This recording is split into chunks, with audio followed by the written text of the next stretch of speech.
heart of Riesling production is in the Clare Valley in South Australia. And I'm sitting here with superstar, although she probably wouldn't refer to herself that way, but Kerry Thompson. Give us the goods on Clare. Why Clare? Why Riesling? Yeah, look, I am totally captivated with this region, and as a winemaker, to be able to indulge your passions for white wine production as well as red wine production is really very special. And so we make Rieslings of delicacy and finesse here in Clare, as well as reds with such concentration and power. So it's a real inspiration.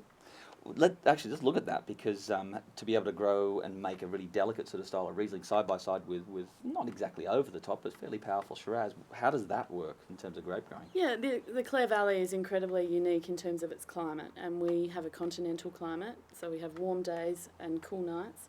And because of that, we're able to retain all of that natural acidity that works so well in our Rieslings, but still during the growing season the days are warm, and so our reds can ripen really successfully and with lots of sweetness and power.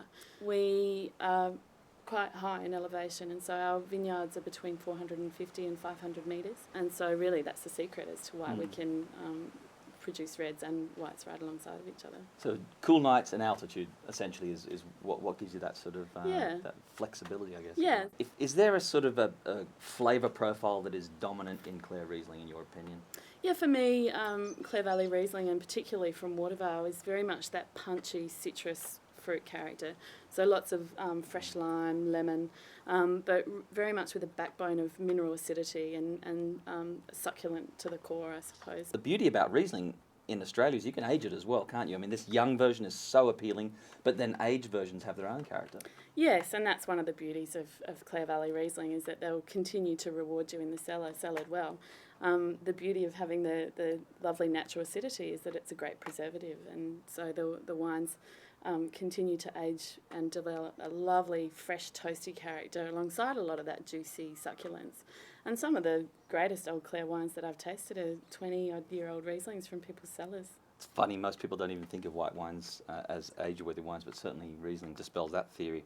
Boy, when I'm drinking this young version, I just want to grab a shucker and get some oysters and get stuck in. What would you serve in Clare typically if people arrive for a visit here? Well, Riesling and fresh seafood is such a wonderful match, and a little bit of chilli, fresh lime juice, it's a wonderful partnership. That works well for the younger styles. Something that has a little bit of age and a little more bottle complexity, that has a richer palate weight, tends to marry really well with something with a little bit more fat, perhaps like pork belly or a terrine or something like that, that helps balance that weight. Oh, nice, being a little piece of. I like kind of white wines with a little bit of aged cheese, like a harder cheese, like cheddar or something. Yeah, and that's one of the beauties of this style, is that it's all about celebrating the diversity of it. And it's, whilst we're well known for our dry, fresh Riesling youthful styles, the wines will continue to change in bottle, and they are lovely drinks. It's funny because the perception of Riesling still possibly a little bit of negative association with those sweet, fruity wines in the past, but I'm thinking there's in some ways a little bit of an advantage in that they're a bit underappreciated, therefore undervalued, and probably, in my mind, over-deliver for what you're actually paying for a bottle of, never mind Clare, but good Australian Riesling. It's really not that expensive, is it? Oh, most definitely not. And the beauty of these wines is that they are great drinks, and they are consistently good, and as you say, over-deliver.